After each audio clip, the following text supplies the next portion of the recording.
ఇంట్లో దొండకాయ ఫ్రై అయితే చేస్తున్నాను, ఒకసారి చూడండి. దొండకాయని చిన్న చిన్న ముక్కలుగా కట్ చేసుకున్నాను.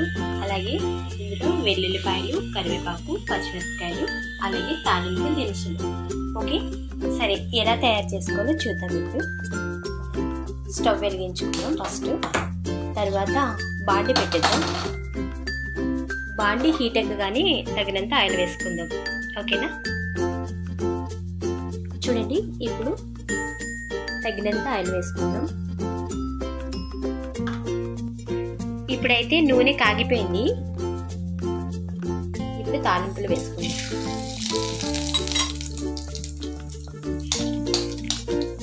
తర్వాత వెల్లుల్లిపాయలు.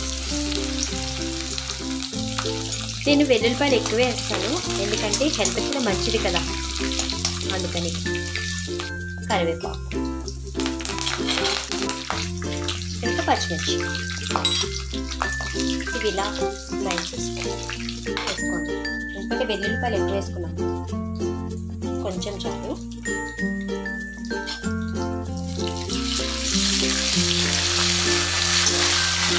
ఇప్పుడు మనం కట్ చేసి పెట్టుకుని దొండకాయ ముక్కలు వేసేసుకోండి.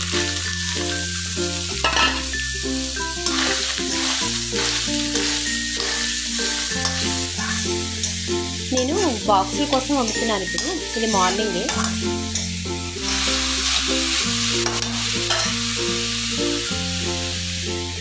తర్వాత కొద్దిగా పసుపు వేసుకోండి. ఇవి 1/2 కేజీ దొండకాయలు అన్నమాట. తగినంత సాల్ట్. ఇలా మూత పెట్టుకోకుండా ఫ్రై చేస్తే క్రిస్పీగా వస్తుంది, కానీ నేనైతే మూత పెట్టేస్తాను, మగ్గుతాయి కదా. నాకు ఇప్పటికే టైం అయిపోయింది, మా వారు డ్యూటీకి వెళ్ళాలి కదా.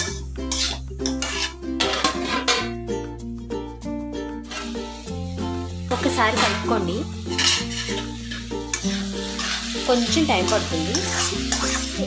మా వీడియోస్ మీకు నచ్చితే సబ్స్క్రైబ్ చేయడం మర్చిపోవద్దు. అలాగే పక్కనే ఉన్న బెల్ ఐకాన్ కూడా యాక్టివేట్ చేయండి, ఎందుకంటే మేము వీడియో పెట్టినప్పుడల్లా మీకు నోటిఫికేషన్ అనేది వస్తుంది. సబ్స్క్రైబ్ చేస్తున్నారు కానీ వీడియో చూడండి ప్లీజ్. ఇక్కడ బాగుంటాయి వీడియోస్, చూడండి మర్చిపోవద్దు.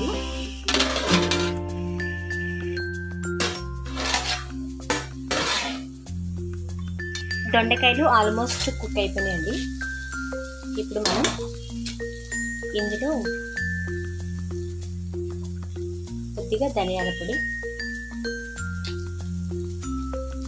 అలాగే కొంచెం కారం,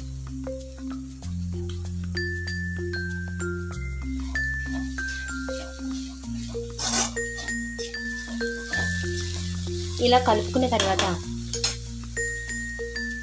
కొద్దిగా కొబ్బరి పొడి వేసుకోండి, జస్ట్ టేస్ట్ కోసం అంతే. ఆప్షనల్ వేసుకుంటే వేసుకోవచ్చు, లేకపోతే అలాగే ఉంచేసుకోవచ్చు. అలాగే ఒక పక్క రైస్ కూడా కుక్ అయిపోతుంది.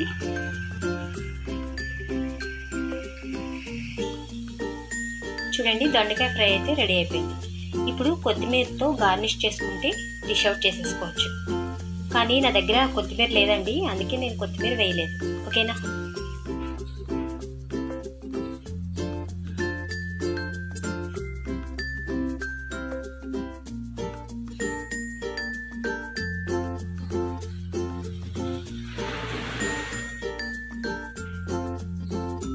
ఇదిగో చూడండి ఇప్పుడైతే లంచ్ బాక్స్ రెడీ చేసేసాను.